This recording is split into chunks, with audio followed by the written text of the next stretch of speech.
Don't forget to follow Fight Lens for all your boxing info needs. Great interviews week in, week out, month in, month out. Get on the socials, like, share and subscribe and enjoy the content. Right, Fight Lens are here with George Groves in West London for our December update. It's been a while since we spoke. I think we were in Dublin last time, weren't we, for the Irish Poker Championships? Yes, we was, yeah, and a fun time was had by all, wasn't it? Plenty of Guinness was drank over the course of a few days. But it's back to business, back to boxing. We're 10 days out from Usyk Fury 2, which is going to be one of the best heavyweight clashes of all time, if the first fight is anything to go by.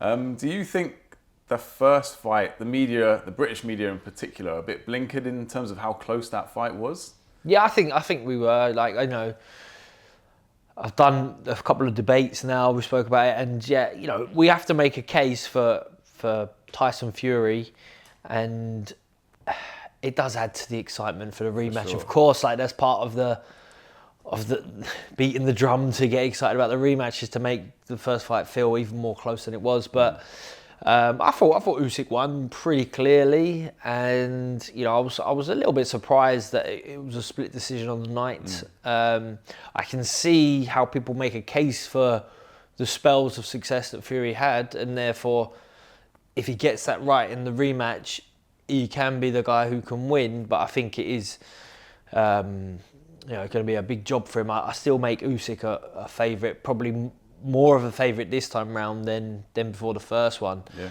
But it's certainly plenty there on the table to get excited about for this fight. And the first fight, the fight did live up to expectations. It lived up to its billing. It was really, really exciting fight. I was fortunate enough to be out there, and I was supposed to be out there working actually, and I wasn't, but I still managed to get out there and have a ticket and sit there and be really close to the action, and just looking round at the faces who were ringside, and you know, mouth open, everyone's like, wow.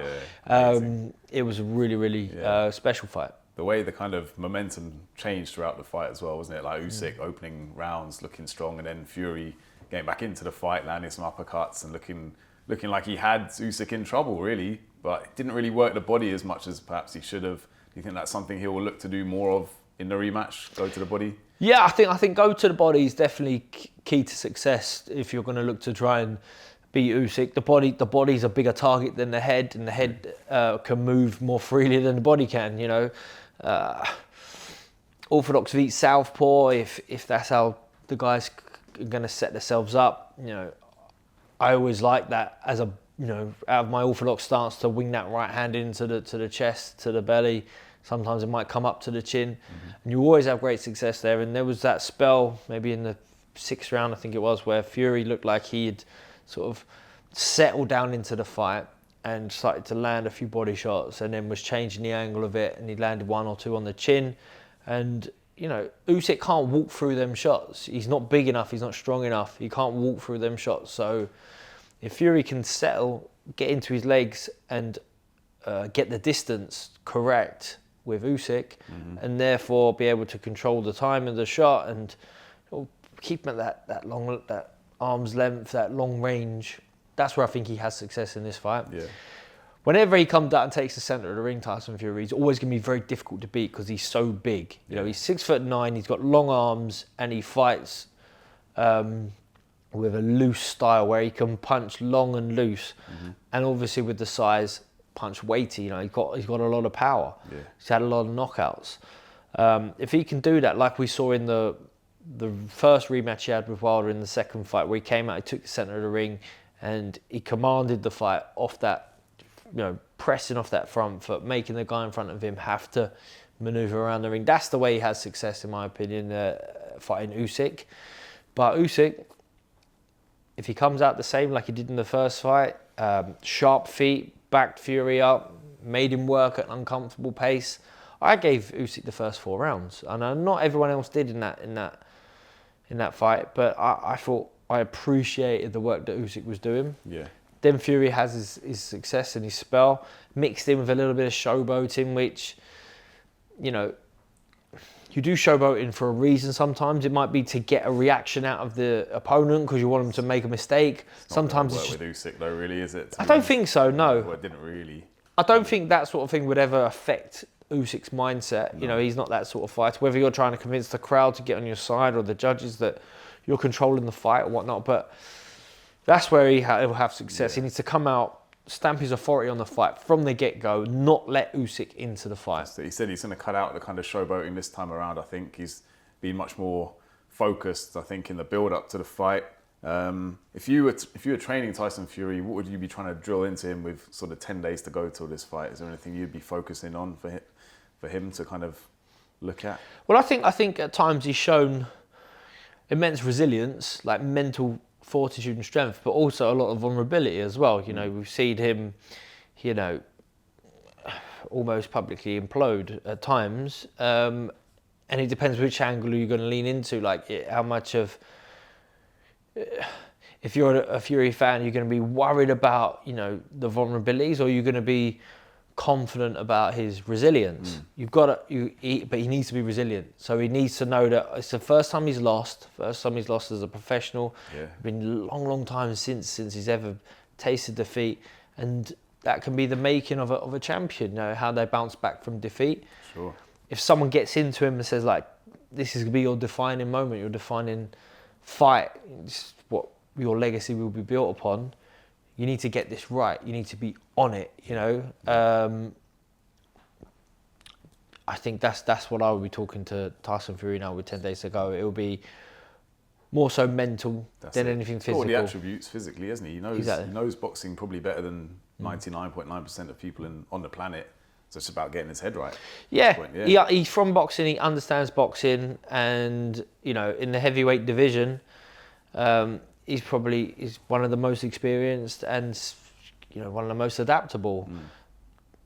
The only person you put in front of him would probably be Alexander Usyk, who has more experience and, you know, better ability to adapt and change. Skill set. It's a mental battle for him in that when you're fighting someone like Usyk, who can go through the gears throughout the fight, every round he can bring something new.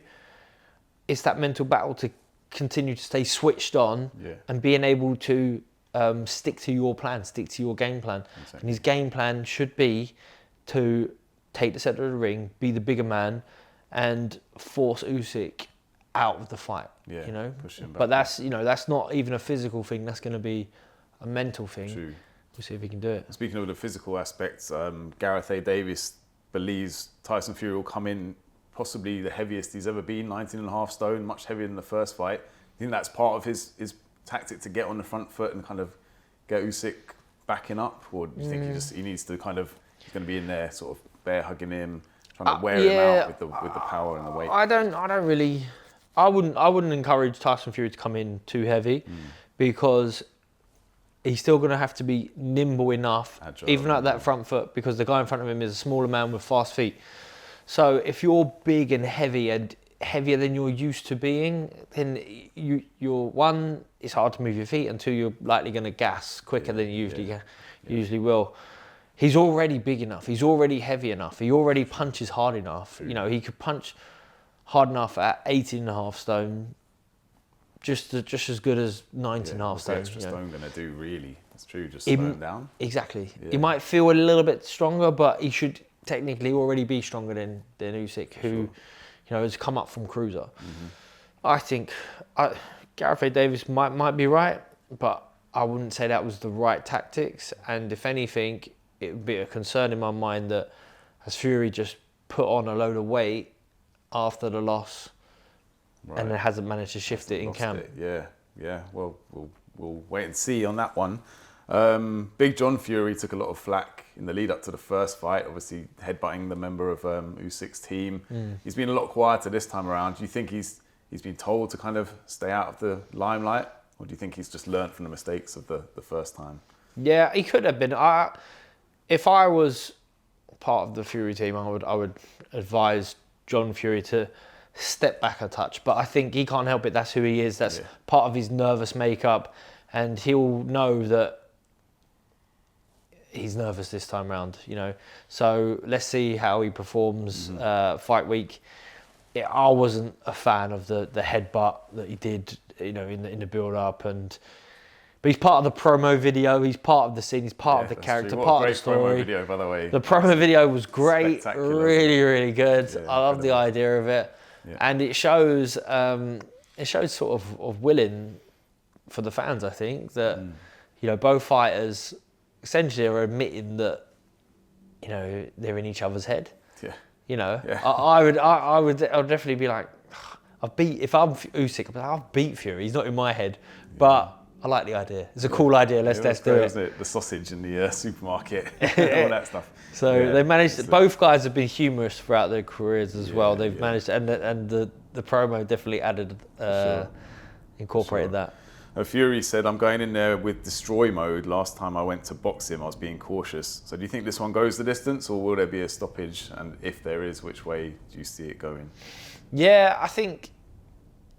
Yeah, if one or both are more aggressive, then we should see a stoppage. Whether the chap who is aggressive is the one who comes out on top or not, that's to be told. I think there's certainly that chess match element to it where one mistake you can pay the price for it, and it's not necessarily that either guy known for that equaliser power where they walk you onto one shot, but you could walk onto a shot that buzzes you a little bit or that gasses you because you get caught, in the bread basket behind the ribs or something just slows you down. We saw Daniel Dubois hurting Usyk with body shots, didn't we? So it's definitely does seem to be a weakness there for him, but can it be exploited on the night?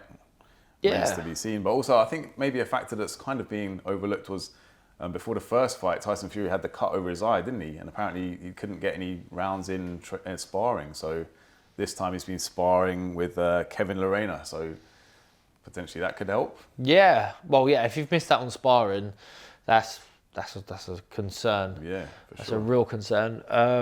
But yeah, I think if he's had sparring, he'll be in better shape. You want to have the best quality sparring possible if you're going to fight someone like going into a fight Usyk. like this with no sparring rounds. Exactly. Would definitely be a hindrance for sure. What about Frank Warren? What do you think? What do you think about him in the lead up to the fight? He said after the first fight, he went into Usyk's dressing room, and from the atmosphere in there, he felt like Usyk had kind of lost the fight, whereas Fury was like bubbly and excited. Do you think there's anything in that, or do you think that's him just like looking after his man and looking after the psychology? Yeah, I think he's looking after his man because there's no way that there was anything bubbly going on in Fury's dressing room. Surely not. He couldn't have been happy just to have survived the fight, because that's essentially what he did in the end. He survived the fight. Frank makes a great case for his man, and that's his job, and he's one of the best at doing it. And he'll say Fury even won the last round, but really did it matter? He said if you take out the 10-8 round, then Fury's won it, but you can't just take out the 10-8 round. Can no. you? 10-8 round happened. So if you took out the fact that the referee gave him a standing count instead of stopping the fight, then he wouldn't have got to that place. But I'm not surprised that Usyk was shattered and knackered at the end of it, because he's giving away a lot of size and he leaves everything in the ring. Whether that's a good enough argument to say that was the very best version of him and Fury can be better, I don't think that's quite enough. It's just that Usyk's probably exhausted after the Daniel Dubois fight, maybe even after the Derek Chisora fight, maybe after every one of his fights, because that's just the way he fights. I think Frank's done a tremendous job of really packaging up this rematch and getting everyone excited about it, because personally, I haven't seen as much from Fury or the Fury team as we usually get, which is a good thing for the fight, for the fans, because you're thinking, right, he's concentrating more on the fight, and they realise that they're not going to necessarily need to pay too much attention to winning the verbal exchanges, the build-up, and I think Fury in particular knows that whatever he says, he ain't going to get in Usyk's head.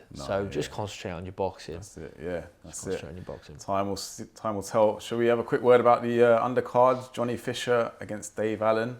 White Rhino against the Romford Bull. That's a good matchup, isn't it? It's really good. Yeah. Really good. How are you looking at that? I think it's a great fight for Johnny Fisher, who I think is a really, really exciting fighter. Obviously, when he first sort of blew up on the scene, it was about the ticket sales, you know, and Still you know the sells a lot of fandom tickets, that he yeah. had, and then you know becoming the whole family becoming sort of famous online, you know, cracking social media.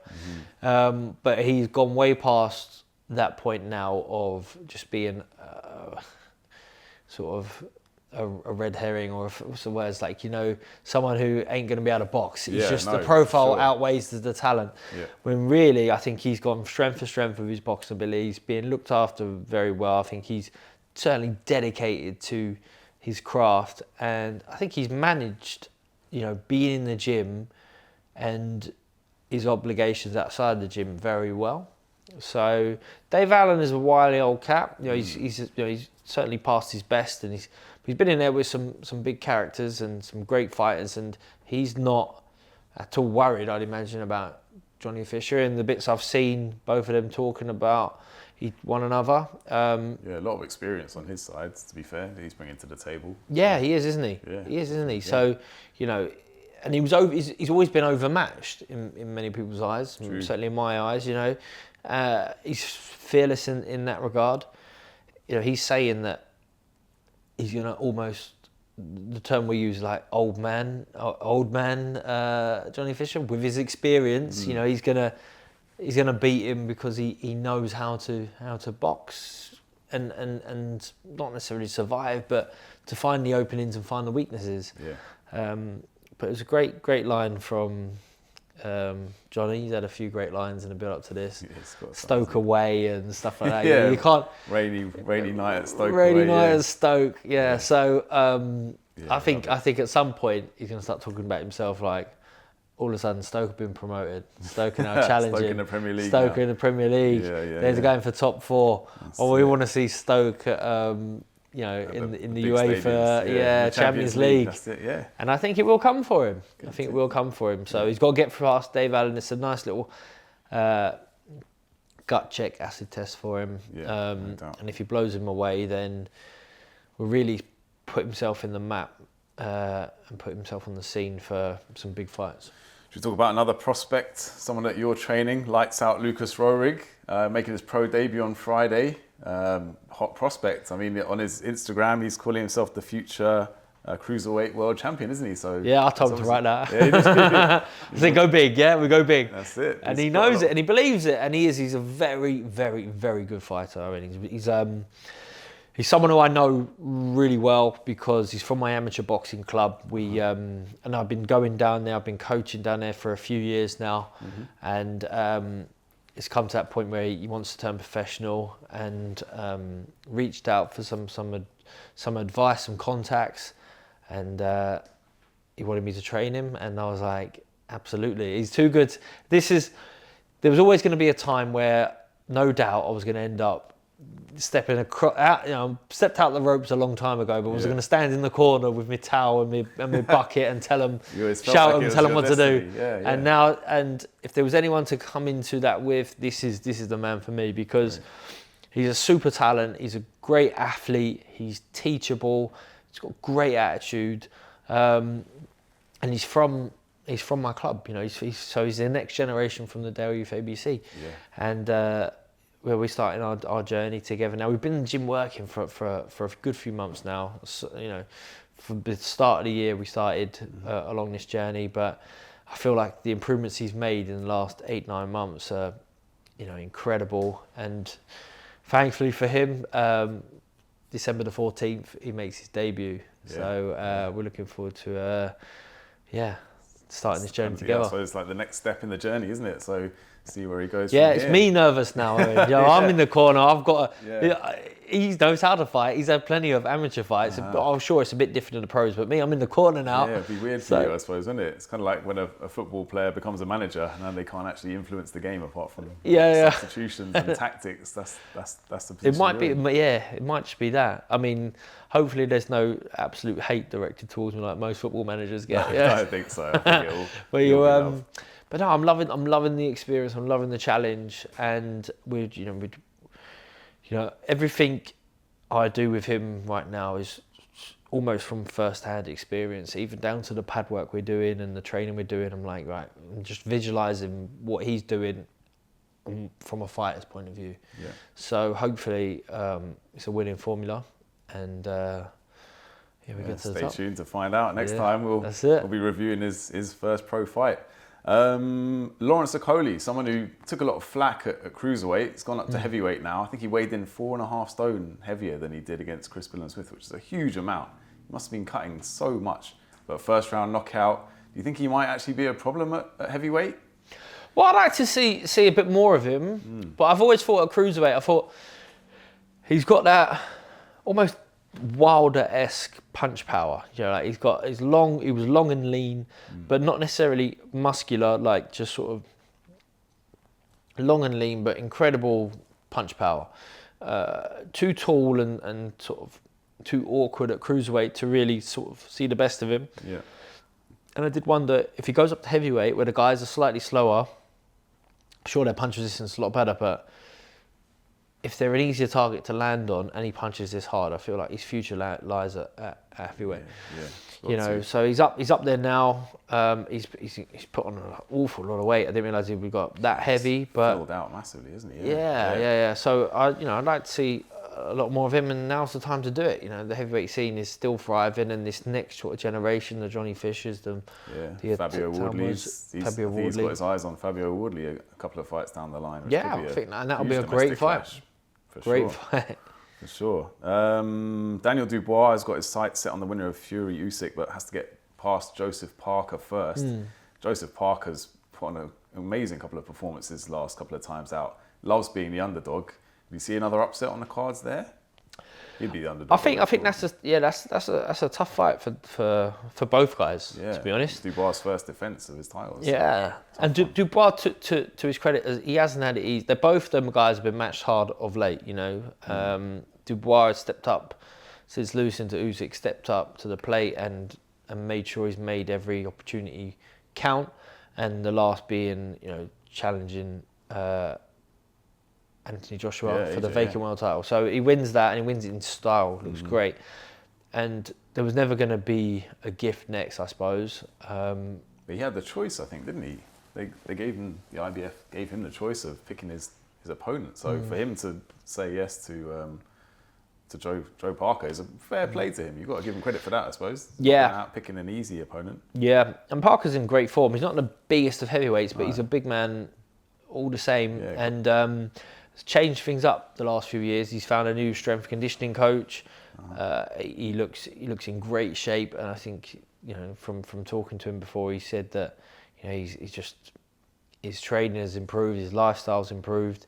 Working alongside Andy Lee, who's again an ex-fighter who boxed at the highest level, and they're doing wonderful things together. So I don't think it's an easy fight by any stretch for Daniel Dubois. I still would make him the favourite. I think he's in great form, but it might end up being a tougher fight than the Joshua fight. True. So a former world champion himself, Joseph Parker, all them years ago. Yeah, it's been a while, hasn't it? Yeah. I mean, Zhilai Zhang put him on the canvas, bounced back up, took him the distance, beat him on points. Yep. So that whatever happens, he's never going to throw in the towel, is he? He's just got that warrior mentality. Yeah. He's a tough man.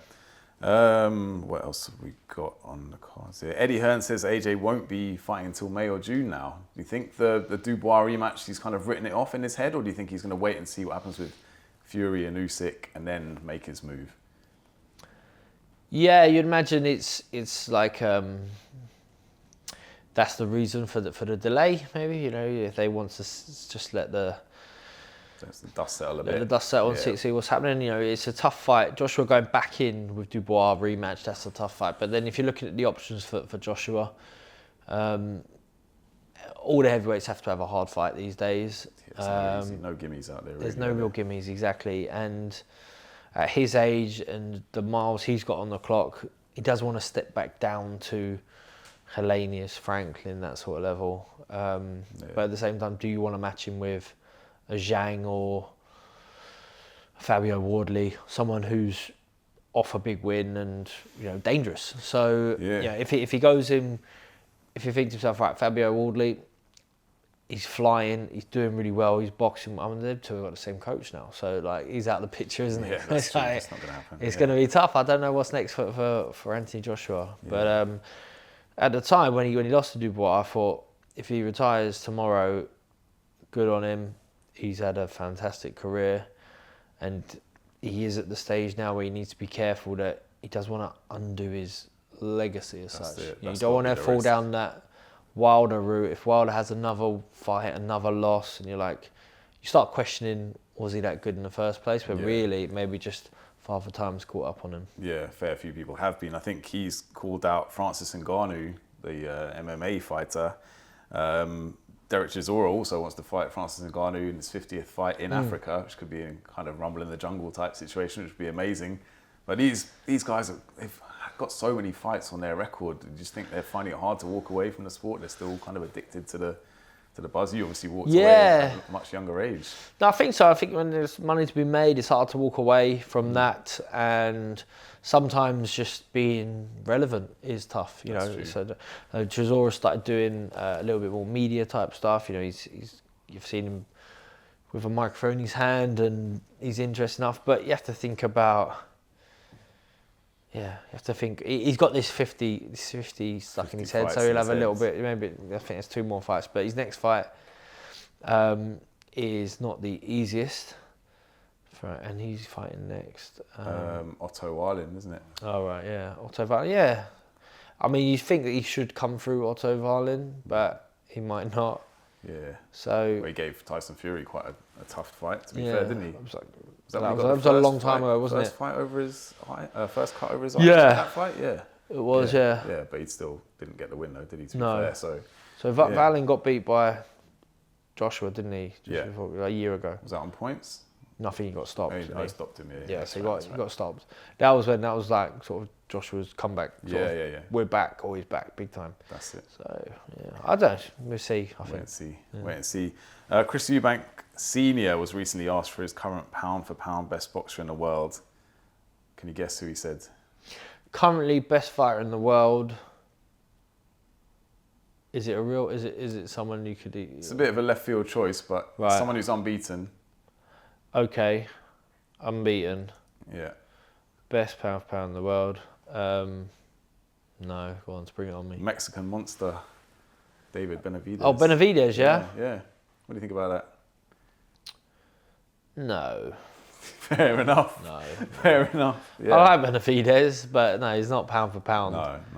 Where do you have him in your rankings? Well, you haven't proved it enough to be in the pound for pound ratings yet, you know, because if you think, right, your pound for pounds, you've got Usyk, you've got Crawford, you've got Inoue, you've got Canelo, you've got... that's at least 5 already above him, so... Fair. Yeah, but yeah, maybe he's one day. looking to the future. Maybe one day, yeah. Senior, down the line. I like a left field choice from any day of the week. He always pulls them out of the bag. Okay, but just before we wrap it up, I've got a few kind of less specific questions, shall we say. How is social media and live streaming changing the boxing scene in your view?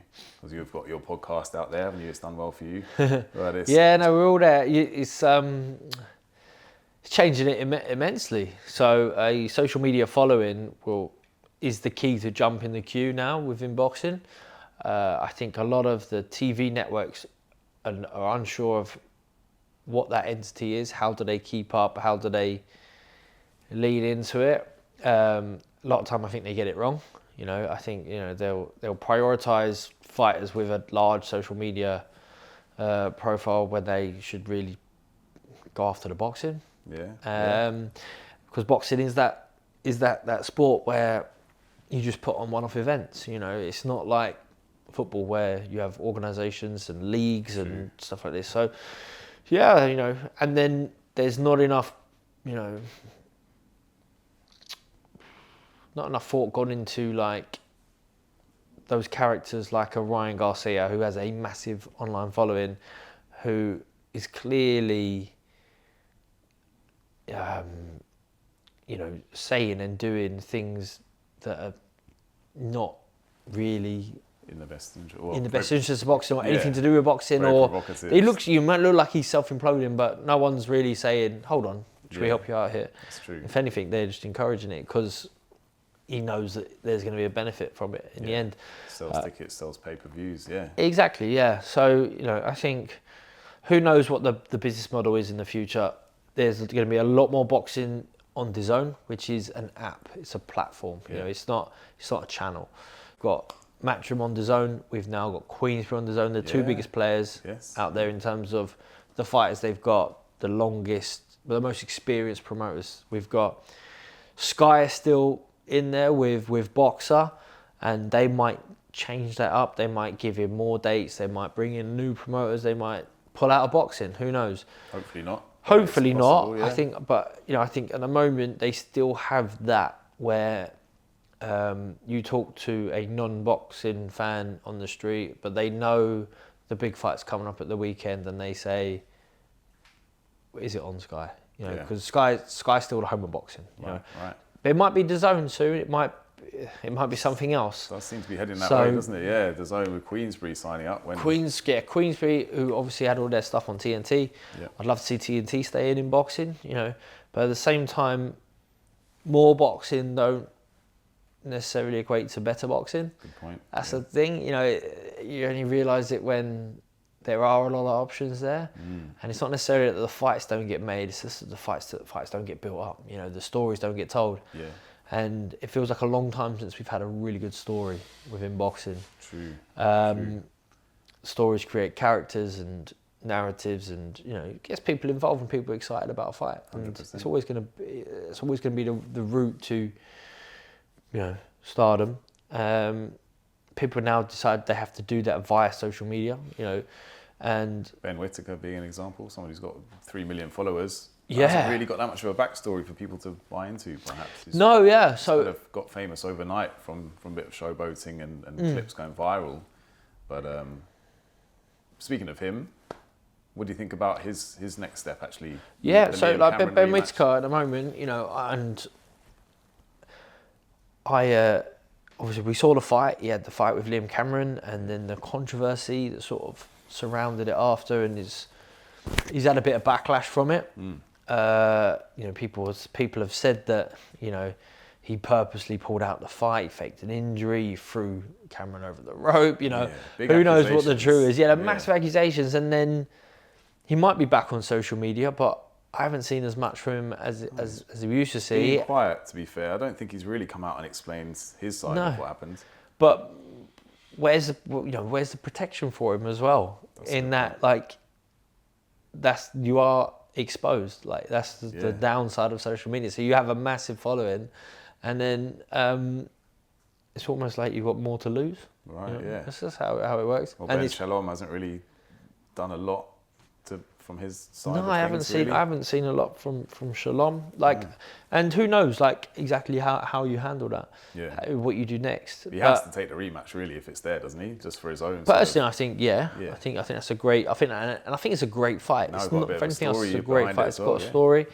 Yeah. Whether the fight can't get made for other reasons, maybe someone prices themselves out or something like that happens. But if that sort of stuff does happen, you want to control the narrative, especially if you've got the following, which Whittaker does. So I think he's a supreme talent, a very gifted fighter, far off being the finished article, but he hasn't been pro long. He hasn't had a lot of fights. He needs these experiences, still quite raw, and you hope that he builds from them, and the best is still yet to come. Yeah. But I checked in on him after that, make sure his injuries are okay, and he said he's good. So happy about that, and I'd love to see some positive news from him real soon. That he's out again, because if you're looking at the Sky team, the Sky Boxer sort of roster, then he's sort of the main guy who you think could go on and create pay-per-view fights. They've signed Buatsi, they've signed Anthony Yard now. Two guys who are further along in their career, but Buatsi's now fighting Callum Smith on that Saudi card. That's a really great, exciting fight. It's a tough fight for him. Yard, I don't know what's been announced there, but Ben Whittaker at his age, even with his sort of experience, can get fast tracked into one of those fights, I'd love to see it sooner rather than Hopefully later. spring next year, maybe we'll see him out again. All right, well, let's wrap it up there, and hopefully Fury Usyk 2 lives up to the billing, and we'll talk about it maybe in January. Yeah, lovely. Thank you, man. All right, Cheers, thanks. mate. Cheers, Nice George. one, bud. Thank you, mate.